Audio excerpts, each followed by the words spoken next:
গণধোলাই দিয়ে ছাত্রলীগকে থানায় দিবেন। আপনাদের এই পর্যায়ে আওয়ামী লীগ থাকলে ঠ্যাং ভেঙে দিত। এমন অপেশাদার বক্তব্য প্রদানের জন্য চট্টগ্রামের রাঙ্গুনিয়া থানার ভারপ্রাপ্ত কর্মকর্তা আহসান হাবিব খানকে প্রত্যাহার করা হয়েছে।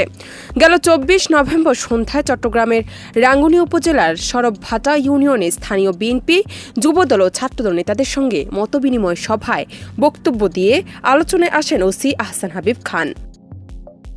তার দেওয়া বক্তব্যের ভিডিও সামাজিক যোগাযোগ মাধ্যমে ছড়িয়ে পড়ে। সভার ভিডিওতে ওসিকে বলতে দেখা যায়, যারা ৫ আগস্টের আগে বিভিন্ন মানুষের বাড়িঘর ভাঙচুর করেছে, মারপিট করেছে, দখল করেছে, তাদের গণধোলাই দিয়ে আমাদের কাছে নিয়ে আসবেন। তাদের ঠাঁই হবে না, নিষিদ্ধ ছাত্রলীগের ঠাঁই হবে না।